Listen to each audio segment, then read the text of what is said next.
Navita classes में आप सभी का स्वागत है। हमने नाइन्थ क्लास का जो फर्स्ट चैप्टर है वो कवर किया, जो मैटर इन आवर सराउंडिंग्स था। उस चैप्टर में हमने उसकी एक्सरसाइज तक कवर की और वीडियो अवेलेबल है, आप वीडियो में देख सकते हैं। जो नेक्स्ट चैप्टर है हमारा वो है is matter around us pure. क्या हमारी जो चारों तरफ मैटर है, जो मैटर की फॉर्म हमने एक्सप्लेन की थी फर्स्ट चैप्टर में, क्या वो प्योर फॉर्म में अवेलेबल है? ये है इसका मीनिंग। देखिए, मैं नविता क्लासेस में डॉक्टर नवीन जो सेकंड चैप्टर है उसका एक डायग्राम में एक्सप्लेन कर रहा हूँ, ताकि हम जो सेकंड चैप्टर को बड़े इजी से कवर कर पाएँ और फास्टली कवर करें। अगर हमें ये डायग्राम समझ में आता है और इसमें अगर हमारी पकड़ अच्छी हो गई तो हम इजी से सेकंड चैप्टर को कवर कर लेंगे और आपको कोई कन्फ्यूज़न नहीं होगा। अगर आपको कन्फ्यूज़न रहता है तो हम बीच बीच में उन चीज़ों के बारे में डिस्कस करते रहेंगे। देखिए, मैटर हमने किया, वैसे तो 5 फॉर्म हैं जो साइंटिस्ट आजकल जो डिस्कस कर रहे हैं और काफ़ी लंबे टाइम से ये डिस्कशन में है कि जो मैटर की फॉर्म है वो 5 फॉर्म है: solid, liquid, gas, plasma and BEC, Bose Einstein condensate.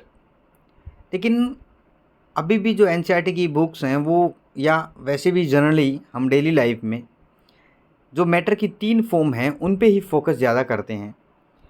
पहली जो फॉर्म है वो सॉलिड है, दूसरी फॉर्म है वो लिक्विड है, ये जो फॉर्म यहाँ पे दे रखी हैं, और गैस। ठीक है, अब प्योर सब्सटेंस और मिक्सचर में ये जो चैप्टर सेकंड है उसका जो हमें क्रक्स देखना है इस डायग्राम के थ्रू, हम वो समझने की कोशिश करेंगे। Is matter around us pure. इस डायग्राम में हमें काफ़ी चीज़ें समझ में आएंगी कि प्योर सब्सटेंस क्या होता है और मिक्सर क्या होता है। देखिए, प्योर सब्सटेंस में 2 चीज़ें आती हैं। डायग्राम में फ्लो डायग्राम दिखा रखा है यहाँ पे। प्योर सब्सटेंस में एक एलिमेंट है और दूसरा है कंपाउंड। अब देखिए, एलिमेंट क्या है, मान के चलिए इन्होंने जो दे रखा है यहाँ पे, एलिमेंट्स जो है can't be broken down to simpler substance. मैं एक एलिमेंटल फॉर्म लेता हूँ आयरन की। क्या आयरन को ब्रेक डाउन करके आप बोल सकते हैं कि आयरन के अंदर कुछ और ऐड हुआ है? जब आयरन को ब्रेक डाउन करेंगे तो Fe, जो आयरन का सिंबल है Fe, उस Fe के तो एलिमेंट मिलेंगे, उससे अलावा तो कुछ नहीं मिल सकता ना। उसको बोलते हैं हम प्योर एलिमेंट है ये। गोल्ड का है तो गोल्ड में Au मिलेगा आपको। अगर वो प्योर गोल्ड है तो Au जो गोल्ड के एलिमेंट ही मिलेंगे ना, उसके अलावा तो नहीं मिलेंगे। अगर उसके अलावा कुछ और मिलता है, कॉपर मिलता है, ठीक है ना, तभी हम बोलेंगे वो क्या है, मिक्सचर है। किसका? गोल्ड और कॉपर का, यही बोलेंगे। अब उसके बाद एलिमेंट जो है प्योर फॉर्म में, जैसे अभी हमने डिस्कस किया, जैसे कॉपर है, अकेला अकेला अगर कॉपर है, Cu कॉपर ये होता है। बच्चे कंफ्यूज भी रहते हैं सिंबल से। Cu होता है कॉपर का और Co होता है कोबाल्ट का, ये ध्यान रखना बच्चों। Cu copper, Co cobalt. Oxygen, अब देखिए ऑक्सीजन जो है O2 की फॉर्म में होते हैं। अगर इसमें कुछ और ऐड कर दिया जाए, मान के चलिए आपको इसको HO2 बोल दे, तो वो प्योर एलिमेंट फॉर्म थोड़ी ना हुई। O है या O2 है या O3 है, ठीक है, ऑक्सीजन का एलिमेंट है, ठीक है ना, वो एटम की फॉर्म में है, ऑक्सीजन एटम है। O2 की फॉर्म में ऑक्सीजन है, O3 की फॉर्म में उस ओजोन है। लेकिन हैं तो सारे के सारे O ऑक्सीजन। इसको बोलते हैं एलिमेंट प्योर फॉर्म में है। अब मैं बात करता हूँ मरकरी की, Hg। देखिए, मरकरी में अगर Hg मरकरी ही एलिमेंट मिले तो उसको प्योर फॉर्म बोलेंगे। अगर उसमें कुछ ऐड कर दे, गोल्ड ऐड कर दें या कुछ और ऐड कर दें, तो वो प्योर एलिमेंट थोड़ी ना होगा, वो मिक्सर होगा किस, 2 सब एलिमेंट का।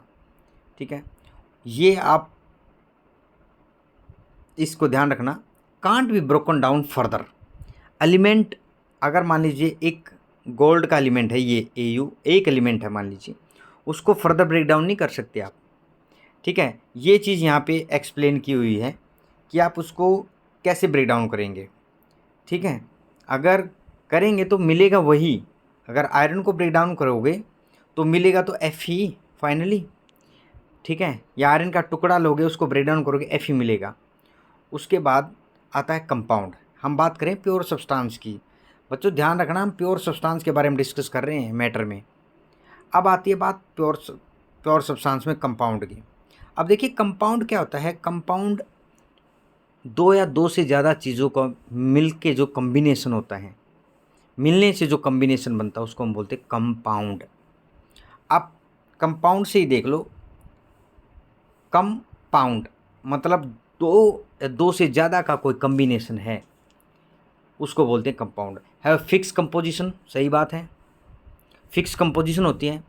कैन बी ब्रोक डाउन, उसको हम तोड़ सकते हैं उसके एलिमेंटल फॉर्म में बाय द केमिकल और इलेक्ट्रोकेमिकल रिएक्शन से, या तो केमिकली की तरीके से उसको केमिकल दे दो ताकि वो ब्रेक डाउन हो जाए, दूसरा इलेक्ट्रोकेमिकल तरीके से आप उसको ब्रेक डाउन कर सकते हैं। एग्जाम्पल बताता हूँ मैं आपको, एक बहुत अच्छा एग्जाम्पल है, प्लीज़ ध्यान से सुनना।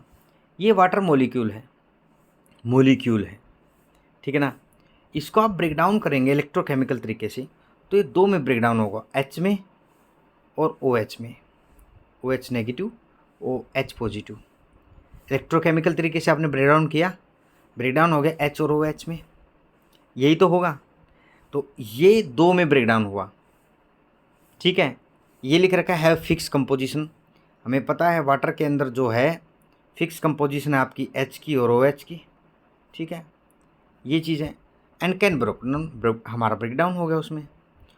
दूसरा एग्जांपल ले लो आप, अच्छा एग्जांपल है शुगर क्या होती है। नॉर्मली हम C6H12O6 लेते हैं, C6H12O6। इसमें कार्बन के एलिमेंट भी है, हाइड्रोजन का भी है, ऑक्सीजन का भी है। जब ये ब्रेक डाउन होगा तो कार्बन, हाइड्रोजन और ऑक्सीजन ये तीनों के जो एलिमेंट हैं अलग हो जाएंगे, ठीक है। कैसे? वो कार्बन के साथ ऑक्सीजन भी कम्बिनेशन बना सकती है, हाइड्रोजन भी बना सकता है, और वाटर के H के साथ ऑक्सीजन भी और कार्बन भी। ये चीज़ें हैं। साल्ट NaCl है, NaCl देखिए इसमें दो एलिमेंट हैं NaCl में, सोडियम क्लोराइड बोलते हैं इसको जब हम इलेक्ट्रोकेमिकली ब्रेक डाउन करेंगे वो किस में ब्रेक डाउन होगा, Na पॉजिटिव और Cl नेगेटिव। आप बच्चे अगर जो कम्पिटिटिव एग्ज़ाम के लिए प्रिपरेशन कर रहे हैं, आपको पता होता है कि जो पॉजिटिव साइन है किसके ऊपर आता है, जो इलेक्ट्रॉन अपने इलेक्ट्रॉन को डोनेट कर देता है आउटर सेल से, और नेगेटिव साइन किसके ऊपर आता है, जो अपनी सेल के अंदर बाहर से कोई इलेक्ट्रॉन अट्रैक्ट करता है अपनी तरफ, उस पर नेगेटिव साइन आता है। जब हम ब्लड डोनेट करते हैं तो हम डोनर हो जाते हैं, नॉर्मली हम डोनर बोलते हैं, लेकिन जब हम ब्लड रिसीव करते हैं हमें रेसिपिएंट बोलते हैं। तो यही बात यहीं पे आती है कि Na किस में ब्रेक, NaCl किस में, Na पॉजिटिव और Cl नेगेटिव में ब्रेक डाउन हो गया, ठीक है। ये था कंपाउंड का। अब आपको समझ में आया कंपाउंड भी प्योर फॉर्म में हो सकता है। देखिए क्योंकि अगर ये वाटर NaCl है, ऑब्वियस सी बात है NaCl प्योर फॉर्म में है, Na और Cl में ब्रेक डाउन हो रहा है, कोई थर्ड एलिमेंट थोड़ी ना इनमें बीच में एंट्री मारेगा, ठीक है। ये चीज़ें आपको ध्यान में रखनी है। उसके बाद आता है आपका मिक्सर। मिक्सर जो है वो दो तरीके का है, एक होमोजेनियस मिक्सर और दूसरा होता है हिट्रोजीनियस। पहली तो बात, जो मिक्सर होता है उसकी कोई फिक्स्ड कंपोजिशन नहीं होती मिक्सर की। जैसे मैं एक एग्जांपल देता हूँ आपको, बहुत सिंपल एग्जांपल है, आप अपनी डेली लाइफ में इसको यूटिलाइज कर सकते हैं। आपके घर में किसी का घर बन रहा है या कुछ भी है, वहाँ पे मिस्त्री काम कर रहे हैं, तो आप देखेंगे जो सीमेंट है और रेती है या फिर जो भी केमिकल वो डाल रहे हैं उनका कोई फिक्स कंपोजिशन नहीं है। 1/2, 1/2, 1/4, 1/6 ऐसे बोलते ना कि 1/2 का मसाला बना लो, 1/4 का बना लो, 1/5 का। वो क्या है, सीमेंट का कंपोजिशन और रेत का कंपोजिशन डिफरेंट वेरिएशन चलता है वर्क टू वर्क। तो मिक्सर इसी तरीके का होता है, उसकी कोई फिक्स्ड कंपोजिशन नहीं होती मिक्सर की। होमोजीनियस मिक्सर और हिट्रोजीनियस मिक्सर देखेंगे हम। होमोजीनियस देखते हैं पहले, यूनिफॉर्म कंपोजिशन होती है होमोजीनियस मिक्सर की। यूनिफॉर्म कंपोजिशन कैसे, शुगर इन साल्ट यूनिफॉर्म है, salt in water uniform composition है, ठीक है ना। कैसे? वाटर इन एल्कोहल, ये तो नॉर्मली डेली लाइफ में सुनते ही हैं, दारू में पानी डाल दिया, तो फिक्स यूनिफॉर्म कंपोजिशन है, ठीक है। अब शुगर इन वाटर, कंपोजिशन का मतलब है जब आप पानी में शुगर डालेंगे, होमोजीनियस तो हुआ, क्यों? क्योंकि आपने शुगर डाली है वाटर में, और कोई कंटेंट तो नहीं, एलिमेंट तो नहीं आया ना उसमें, या तो उसमें शुगर है या दोनों, मतलब शुगर है और वाटर है, ठीक है। फिक्स कंपोजिशन है, यूनिफॉर्म कंपोजिशन है उसकी, इसको बोलते हैं होमोजीनियस, ठीक है। उसके बाद heterogeneous composition, non uniform composition. Non uniform composition जैसे सैंड है, सैंड में कोई भी एलिमेंट आ सकता है, आपका आयरन भी, मैग्नीशियम भी, कैल्शियम, कुछ भी है सैंड के अंदर जो हमें नहीं पता है, रेत के अंदर, ठीक है। दूसरा आप देखिए वाटर इन ऑयल, हिट्रोजीनियस है, मतलब उन दोनों में क्या है, वाटर ऑयल में घुलनशील नहीं है और ऑयल वाटर में घुलनशील। सबसे अच्छा एग्जांपल है इसका वाटर एंड ऑयल, ये हिट्रोजीनियस मिक्सचर है, दोनों एक दूसरे में घुलनशील है ही नहीं। अब कितना भी ऐड कर लो, वाटर अलग दिखेगा और आपका ऑयल अलग दिखेगा, यही इसी को बोलते हैं हिट्रोजीनियस मिक्सचर। और होमोजीनियस मिक्सचर, आपने शुगर डाली, ये एक टब लिया या बीकर लिया, उसमें वाटर यहाँ तक है, आपने शुगर ऐड की, यहाँ पे शुगर ऐड की, वो सॉल्यूशन में कन्वर्ट होगी, उसकी जो कंपोजिशन बनेगी वो होमोजीनियस होगी, ठीक है। आपको पता होगा कि मैंने कितनी शुगर डाली या वाटर में कितनी शुगर है, आप उसको डिनोट भी कर सकते हैं, नोट भी कर सकते हैं, आप बता भी सकते हैं कि वाटर में कितनी शुगर है उसकी मेज़रमेंट करके। लेकिन यहाँ पे ऐसा कुछ नहीं होता, क्योंकि इसके अंदर क्या होता है, आपने वाटर में ऑयल डाल दिया, दोनों घुलनशील हैं ही नहीं, सोल्यूबल ही नहीं है, अलग अलग दिखेंगे, वाटर अलग ऑयल अलग, यही चीज़ें हैं यहाँ पे। आप देखेंगे ये था हिट्रोजीनियस और होमोजीनियस का। मैं इस डायग्राम से यही समझाना चाहता था कि आप मिक्सचर और प्योर सब्सटेंस में डिफरेंस समझे और मैटर के बारे में जाने, जो हमने हमारा जो फर्स्ट चैप्टर है 9th क्लास का उसमें कवर किया। हम सेकंड चैप्टर को ऐसे ही कवर करेंगे, क्योंकि हमें सबसे पहले समझना ज़रूरी था एलिमेंट क्या होता है।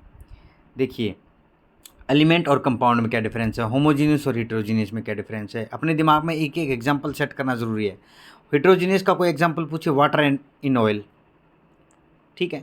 होमोजीनियस का पूछे, वाटर इन एल्कोहल, ठीक है। वाटर इन एल्कोहल वो होमोजीनियस मिक्सचर है, क्योंकि एल्कोहल में वाटर घुलनशील है या वाटर में एल्कोहल घुलनशील है, ये दोनों आपस में क्या है, जैसे ही आपने घोला, आपने डाला, वो आपस में सोल्यूबल हैं, आप उनको एक दूसरे को सेपरेट करना बड़ा मुश्किल हो जाएगा। सेपरेशन बड़ा मुश्किल है इन दोनों में, होमोजीनियस में। लेकिन हिट्रोजीनियस में आप इजीली से सेपरेट आउट कर सकते हैं। ये चीज़ें, ये वर्ड को याद रखना, सेपरेशन। होमोजीनियस में सेपरेशन घुलने के बाद डिफ़िकल्ट टास्क है, लेकिन हिट्रोजीनियस में ईजी से आप डिटेक्ट कर सकते हैं और सेपरेट आउट कर सकते हैं। आज की इस वीडियो लेक्चर में इतना ही। हम सेकंड चैप्टर को जल्दी से स्टार्ट करेंगे। वीडियो के अंत तक बने रहने के लिए आप सभी बच्चों का धन्यवाद। वीडियो अगर आपको पसंद आई, ज़्यादा से ज़्यादा लाइक करें, शेयर करें एंड सब्सक्राइब करें। मैं आप लोगों के लिए ऐसे ही मेहनत करता रहूँगा और अच्छे कंटेंट और कंसेप्ट के साथ हम काम करेंगे। मेरी जो एक मैं वीडियो बना रहा हूँ, इनका मकसद क्या है, बच्चों को वो कंटेंट प्रोवाइड किया जाए जो आज आप आकाश में या एलन में जो बच्चे हाई अमाउंट पे करके फिर भी वंचित हैं। क्योंकि देखिए वहाँ पे 1 to 1 कांटेक्ट करना बड़ा मुश्किल है। एक बैच में 500-400 बच्चे होते हैं, 400-500 बच्चे होते हैं।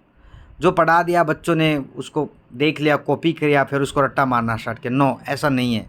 मेरी वीडियो के थ्रू आप 1 to 1 कांटेक्ट में आ सकते हैं और मेरे से डिस्कस कर सकते हैं अगर आपको लगता है कि आपके कहीं न कहीं वीक पॉइंट रह गया है या आपको कंसेप्ट वो क्लियर नहीं है।